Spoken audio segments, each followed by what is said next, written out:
പാലക്കാട് ജില്ലയിലെ പട്ടാമ്പി കൊപ്പം എന്ന പഞ്ചായത്തിൽ 2019 രൂപീകൃതമായ ഒരു സംഘടനയാണ് കൊപ്പം പഞ്ചായത്ത് പ്രവാസി കൂട്ടായ്മ. ഈ കൂട്ടായ്മ രൂപീകരിക്കുമ്പോൾ ഞങ്ങൾക്ക് വലിയൊരു ലക്ഷ്യമുണ്ടായിരുന്നു. പ്രവാസികളായിരിക്കുന്ന ആളുകൾ നാട്ടിൽ വരുമ്പോൾ അവർക്ക് നാട്ടിൽ നിന്ന് എന്തെങ്കിലും ഒരു ഇൻകം കിട്ടണം എന്നുള്ള ഒരു ആശയം വെച്ചാണ് ഞങ്ങൾ ഈ പദ്ധതി തുടക്കം കുറിച്ചത്. ഞങ്ങൾ എത്തിപ്പെട്ടത് ഒരു ഹോസ്പിറ്റൽ എന്ന പ്രൊജക്റ്റിലേക്കാണ്. കൊപ്പം പഞ്ചായത്ത് പ്രവാസി കൂട്ടായ്മയിലെ മെമ്പർമാരിൽ നിന്നും ഇൻവെസ്റ്റ്മെന്റ് സ്വീകരിച്ച് ഞങ്ങൾ ഈ ഹോസ്പിറ്റൽ പ്രൊജക്റ്റിനാണ് രൂപം കൊടുത്തിട്ടുണ്ടായിരുന്നത്.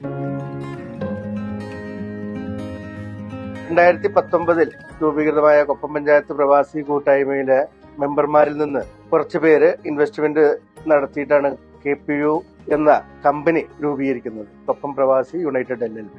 ഈ കമ്പനി രൂപീകരിച്ച് ഞങ്ങള് കമ്പനിയുടെ അണ്ടറിൽ കൊണ്ടുവരാവുന്ന സംരംഭങ്ങളെ കുറിച്ച് ഒരു പഠനം നടത്തി. അതിൽ കൊപ്പത്തേക്ക് ഏറ്റവും ആവശ്യമായ ഒരു കാര്യം ഒരു ഹോസ്പിറ്റലാണ് എന്നുള്ളൊരു നിഗമനത്തിൽ ഞങ്ങൾ എത്തിച്ചേർന്നു. അതിന്റെ അടിസ്ഥാനത്തിൽ ചെന്നൈയിലുള്ള അഗ്മെ കൺസൾട്ടൻസിനെ ഫിസിബിലിറ്റി സ്റ്റഡിക്ക് വേണ്ടി നിയോഗിച്ചു. അവരുടെ ഫിസിബിലിറ്റി സ്റ്റഡി അനുസരിച്ചും കൊപ്പത്തിനൊരു മൾട്ടി സ്പെഷ്യാലിറ്റി ഹോസ്പിറ്റൽ തന്നെയാണ് വേണ്ടത് എന്നുള്ളത് ഞങ്ങൾ കണ്ടെത്തുകയും അതിന്റെ വിജയ ശതമാനം 100% എന്ന് തന്നെ പറയാം. അതിനാൽ നമ്മൾ പ്രവാസി കൂട്ടായ്മ അംഗങ്ങൾ എന്നതിനപ്പുറം മറ്റു നാട്ടുകാരും പിന്നീട് പഞ്ചായത്തിന് പുറത്തുള്ള ആളുകളും സംസ്ഥാനത്തിന്റെ വിവിധ ഭാഗങ്ങളിൽ നിന്നുള്ള ആളുകളെയും ഉൾപ്പെടുത്തി ഈ ഒരു 120 CR ഈ ഒരു ഹോസ്പിറ്റൽ പ്രൊജക്ടിലേക്ക് എത്തിച്ചേർന്നു. ഇപ്പോ വർക്ക് ദ്രുതഗതിയിൽ നടക്കുന്നു. അടുത്ത ഓഗസ്റ്റോടെ ലോഞ്ചിങ് ആവും. അതിനു വേണ്ടിയിട്ടുള്ള പ്രവർത്തികളാണ് നടന്നുകൊണ്ടിരിക്കുന്നത്. 2026 ഓഗസ്റ്റോടുകൂടി ഉദ്ഘാടനം ചെയ്യാൻ പോകുന്ന ഹോസ്പിറ്റലിലേക്ക് ഇനിയും ഷെയർ എടുക്കാൻ അവസരങ്ങൾ ഉണ്ട്. ഷെയർ ഹോൾഡേഴ്സിന് ഫാമിലി അടക്കം എല്ലാവിധ ചികിത്സാ ആനുകൂല്യങ്ങളുമുണ്ട്. അതുപോലെ തന്നെ ഇയർലി ബെനിഫിറ്റിന് പുറമെയാണ് നമ്മൾ ചികിത്സാ ആനുകൂല്യങ്ങൾ നൽകുന്നത്. മിനിമം ഇൻവെസ്റ്റ്മെന്റ് 2.5 ലക്ഷം രൂപയാണ്. കൂടുതൽ എത്ര ഷെയർ വേണമെങ്കിലും നമുക്ക് എടുക്കാവുന്നതാണ്. 150 ബെഡ് സ്പേസുകളുള്ള ഈ ഹോസ്പിറ്റൽ കൊപ്പത്തിനൊരു തിലകക്കുറിയായി മാറുമെന്നതിൽ സംശയമില്ല. സാമ്പത്തിക ഭദ്രതയ്ക്കൊപ്പം സാമൂഹിക പ്രതിബദ്ധതയും ഞങ്ങൾ വിഭാവനം ചെയ്യുന്നുണ്ട്. അതിനുവേണ്ടിയാണ് ഈ ഹോസ്പിറ്റൽ നിലകൊള്ളുന്നത്.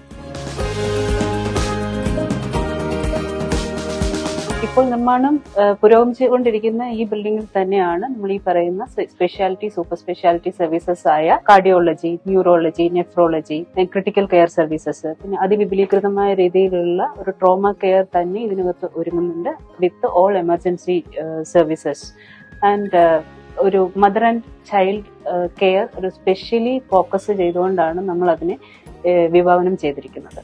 പേഷ്യന്റ് കെയർ എന്ന് പറഞ്ഞു കഴിഞ്ഞാൽ ഇന്റർനാഷണൽ സ്റ്റാൻഡേർഡ്സ് കംപ്ലൈ ചെയ്യുന്ന രീതിയിലും international and national accreditation health care അക്രഡിറ്റേഷനിൽ വരുന്ന കംപ്ലയൻസ് ഏതൊക്കെയാണോ ആ രീതിയിലുള്ള ഒരു ഡിസൈൻ സ്റ്റാൻഡേർഡ്സ് ആണ് നമ്മൾ ഇതിലേക്ക് ഫോക്കസ് ചെയ്തിരിക്കുന്നത്. അതുപോലെ തന്നെ അതിനുള്ളിലേക്ക് വരുന്ന എക്യുപ്മെന്റ് ടെക്നോളജിക്കലി ഹൈ സ്റ്റാൻഡേർഡ് ആയിട്ടുള്ള എക്യുപ്മെന്റ് ആണ് നമ്മൾ ഇതിനകത്തേക്ക് ഉൾപ്പെടുത്തിക്കൊണ്ട് ഏറ്റവും സെന്റർ ഓഫ് എക്സലൻസ് കൊടുക്കാൻ പറ്റുന്ന രീതിയിലുള്ള ഒരു പേഷ്യന്റ് കെയർ ആയിരിക്കും നമ്മൾ ഇതിനുള്ളിൽ ക്രമീകരിക്കുന്നത്. അതുകൂടാതെ വരാൻ പോകുന്ന ഒരു കമ്മ്യൂണിറ്റി റെസ്പോൺസിബിലിറ്റിയുടെ പാർട്ടായിട്ട് നമുക്ക് ചെയ്യാൻ പറ്റുന്നത് എന്താണെന്ന് വെച്ച് കഴിഞ്ഞാൽ ഇപ്പം നമ്മൾ ഒരു അഡ്വാൻസ് ട്രീറ്റ്മെന്റിന് വേണ്ടിയിട്ട് മെട്രോ സിറ്റീസിനെ ഡിപ്പെൻഡ് ചെയ്ത് പോകുന്ന പേഷ്യന്റ് കെയർ ആ നീഡ് നമുക്കിവിടെ അഡ്രസ് ചെയ്യാൻ പറ്റും. അപ്പോൾ പേഷ്യന്റിന് അതിനിർണായകമായ ഗോൾഡൻ അവേഴ്സ് നമുക്ക് രോഗി പരിചരണത്തിലേക്ക് നമുക്ക് നീക്കിവെക്കാൻ സാധിക്കും ഈ ഒരു KPU മൾട്ടി സ്പെഷ്യാലിറ്റി ഹോസ്പിറ്റൽ കൊപ്പത്ത് ഒരുങ്ങുന്നതിനോട് കൂടെ. I hope this will be a centre of excellence hospital and this will be a landmark in this region.